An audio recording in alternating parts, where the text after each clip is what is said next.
यहाँ पे Hume pipe लगवा दिया, बारिश हुई, बह गया पूरा का पूरा मुरुम मिट्टी। अब लोगों को आने जाने में काफ़ी दिक्कतों का सामना करना पड़ रहा है। यकीन मानिएगा, जब आप इसका एस्टिमेट देखेंगे तो तय मानिएगा कि यहाँ 3 मीटर पुल का, पक्के पुल का निर्माण हो चुका होगा दस्तावेजों में, और उसका पूरा आहरण भुगतान हो चुका है। इस तरह की दादा थोड़ा सा ऐसे रखिए, पानी में भीग जा रहा है। इस तरह की लापरवाहियाँ की जाती हैं। ठेकेदार के साथ साँठ-गाँठ करके इंजीनियर, एसडीओ, ई तक इसमें सीधे तौर पे संलिप्त रहते हैं, शामिल रहते हैं, और इस तरह के भ्रष्टाचार को अंजाम देते हैं, अपनी तिजोरी भरते हैं। भ्रष्टाचार के मामले में जैसे कि मैंने पहले ही बताया, पीएमजीएसवाई विभाग जो है ये अव्वल दर्जे की लापरवाही करते हैं। सड़कें बनाई जाती हैं तो वो बह जाती हैं, पुलिये बनाए जाते हैं तो इस तरीके से बह जाते हैं, गायब कर देते हैं कईयों बार तो पुलिये को। पीएमजीएसवाई विभाग की एक और लापरवाही और भ्रष्टाचार की पराकाष्ठा देखिए। 50 लाख की लागत से पुल बनाया गया। तो एक बारिश आया तो यहाँ तक 2 टुकड़ा कर दिया था। दबाव कितना रहता है इसका, पानी लहर का जो ताकत है कितना स्पीड रहता है, वो सारी चीज चर्चा किए हैं।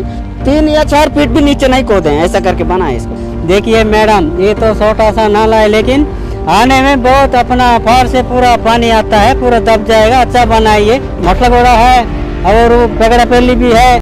नमस्कार, मैं मुकेश पंडित। देश के 2 अहम और बहुत बड़े मुद्दे इस समय चर्चा में हैं, मगर वो चर्चा में तो हैं, मगर उनकी खबरें न्यूज़ चैनल हो या अखबार हो, उनके मेन पृष्ठ से गायब हैं।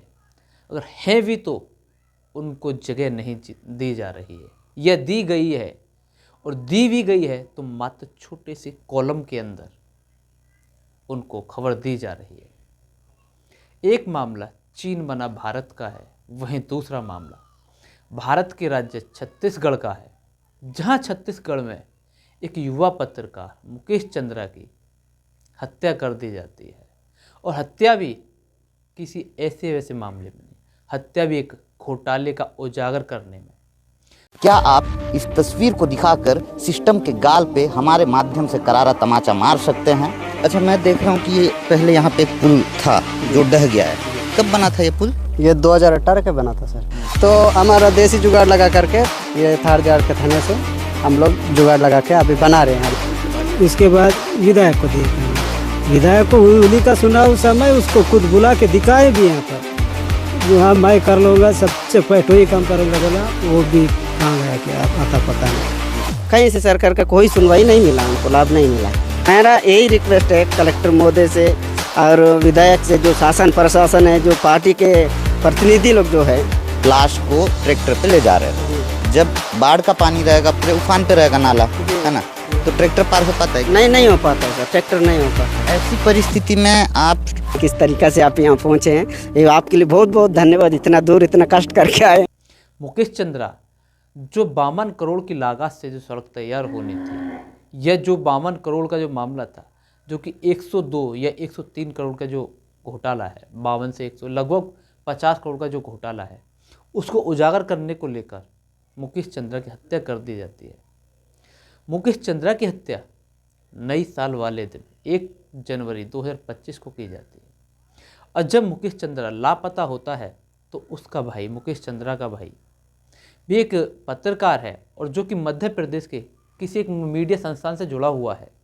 और मुकेश चंद्रा के भाई ने जब उसकी पैरवी की, जब पुलिस से उसके बारे में जानना चाहा या उसके बारे में जानकारी खोजी, जब पुलिस ने मुकेश चंद्रा के फ़ोन को ट्रेस किया, तो पता चला, क्या सनसनीखेज खुलासा हुआ, सामने आया कि जिस ठेकेदार का या जिस डीलर का पर्दाफाश मुकेश चंद्रा ने किया था, और मुकेश चंद्रा की जो हत्या का जो सीधा सीधा आरोप है या शक है, वो सुरेश चंद्रा पर जाता है।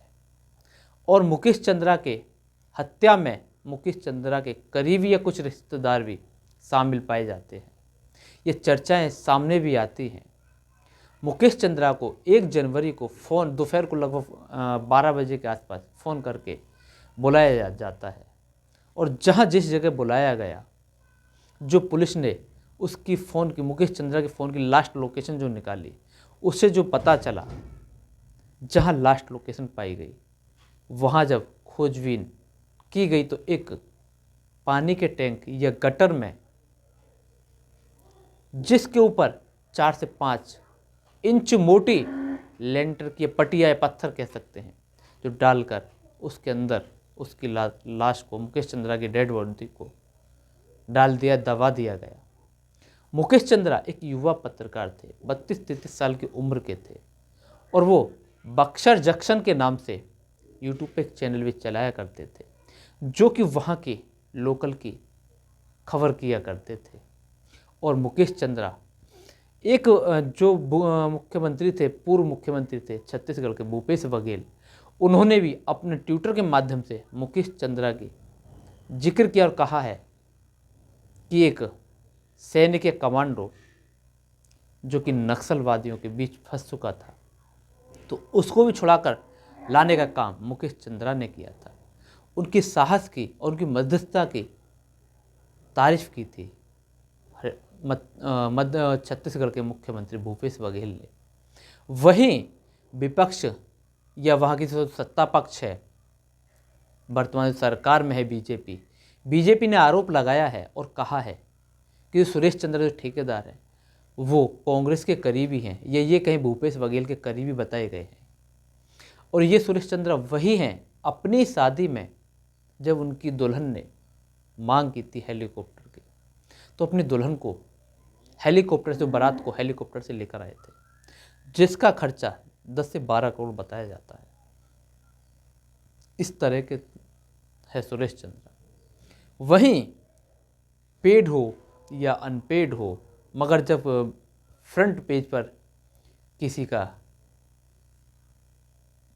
जीवन लीला के बारे में या उसके योगदान के बारे में जब छपता है तो पेड ही होता है।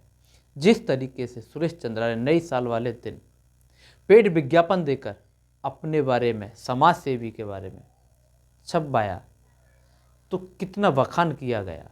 मगर वहीं दूसरी तरफ मुकेश चंद्रा की हत्या करवा दी गई सिर्फ पैसे के खातिर। वहीं दूसरा मामला भारत और चीन का है। न वहाँ कोई हमारी सीमा में घुस आया है, न ही कोई घुसा हुआ है, न ही हमारी कोई पोस्ट किसी दूसरे के कब्जे में है। We have seen the announcement pertaining to the establishment of 2 new counties in Hotan Prefecture of China. Parts of jurisdiction of these so-called counties fall in India's Union Territory of Ladakh. जो कि भारत के विदेश मंत्रालय के प्रवक्ता रणधीर ने जो कहा है वो बहुत ही सोचनीय और निंदनीय विषय है, जो कि 22 अक्टूबर 2024 को जो कि प्रिंट मीडिया और मेन मीडिया ने जो एक ढोल बजाया था, जो खबर को तवज्जो दी थी कि भारत और चीन का मामला, जो विवाद था वो सुलझ चुका है। अब फिर कैसे विदेश मंत्रालय के प्रवक्ता आकर ये कह रहे हैं कि चीन ने 2 यूनिटी बनाई हैं भारत की ज़मीन पर? क्यों? ऐसा क्यों? 2 यूनिटी का मतलब तहसील या जिले भी हो सकते हैं, मगर ये बिल्कुल बर्दाश्त नहीं है। इसका विरोध जताते हैं या विरोध करते हैं, खेद प्रकट करते हैं। क्या है ये? अब मोदी जी चाइना को लाल आंख नहीं दिखा रहे, वहीं महासागर पर डैम बना रहा है चीन। क्यों? कहाँ है लाल आंखें मोदी जी की?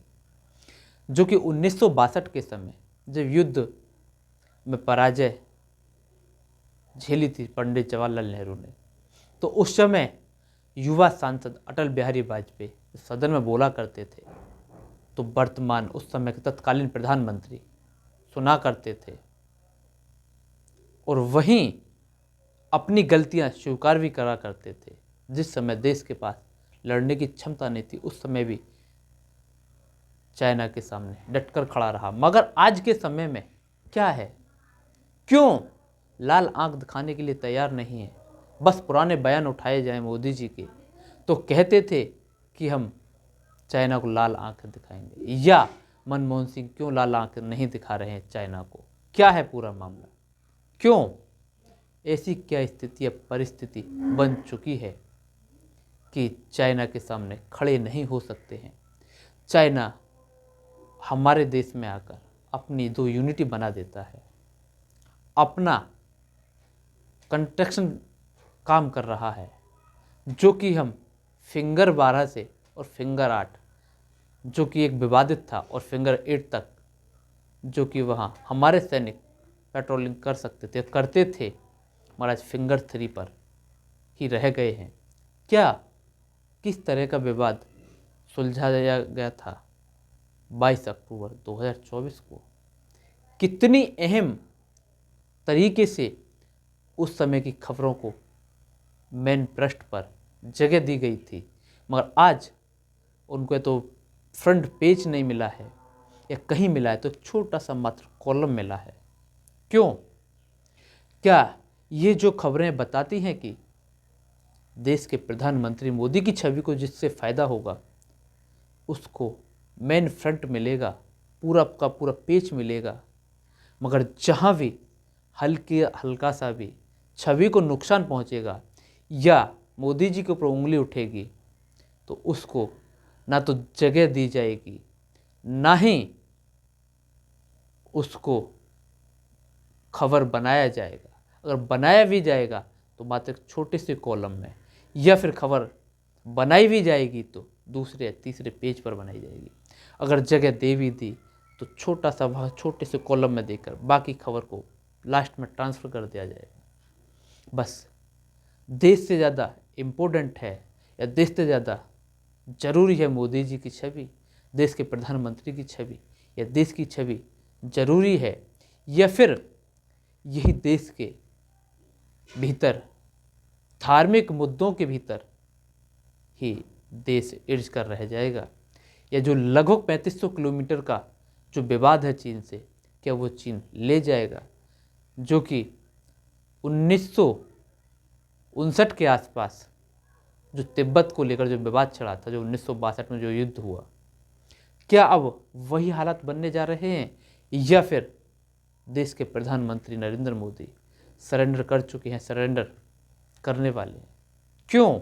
या क्या नवज चाइना के हाथ लग चुकी है देश के प्रधानमंत्री नरेंद्र मोदी की, जो कि मोदी जी चाइना को लाल आंख नहीं दिखाते हैं, बस वाहवाही लूटते हैं?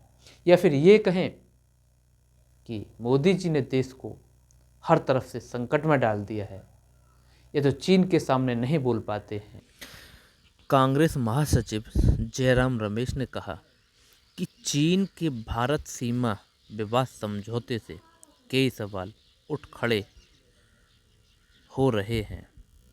क्या वास्तविक नियंत्रण रेखा पर पेट्रोलियम वर्ष 2020 से पहले की तरह होती रहेगी? इसका जवाब सरकार को देना होगा। चीन के साथ पूर्वी लद्दाख में लगभग 4 साल से तनाव के बाद हालात सामान्य होते दिख रहे हैं। दोनों देशों के बीच कई दौर की बातचीत के बाद आखिरकार सीमा विवाद को लेकर समझौता हो गया। इस समझौते के बाद ही बुधवार को ब्रिक्स सम्मेलन में प्रधानमंत्री नरेंद्र मोदी और चीनी राष्ट्रपति शी जिनपिंग के द्विपक्षीय बातचीत का आधार तैयार हो सका, लेकिन भारत चीन सीमा विवाद समझौता को लेकर कांग्रेस ने सरकार पर सवाल उठाया। कांग्रेस महासचिव जयराम रमेश ने कहा कि चीन के साथ सीमा विवाद समझौते से कई सवाल उठ रहे हैं कि वास्तविक नियंत्रण रेखा पर पेट्रोलिंग वर्ष 2020 से पहले की तरह होती रहेगी। बीजेपी के या मोदी के नेता रमेश बिधूड़ी जिस तरीके से महिलाओं पर या प्रियंका गांधी पर अभद्र टिप्पणी करते हैं कि चारों तरफ से देश के प्रधानमंत्री नरेंद्र मोदी घिर चुके हैं, या फिर देश को घेर दिया है चारों तरफ से, या देश के भीतर धार्मिक ही समस्याएं क्यों ना हो, क्या इन समस्याओं को सिर्फ मोदी जी बढ़ावा दे रहे हैं या ख़त्म करेंगे? जय हिंद, जय भारत।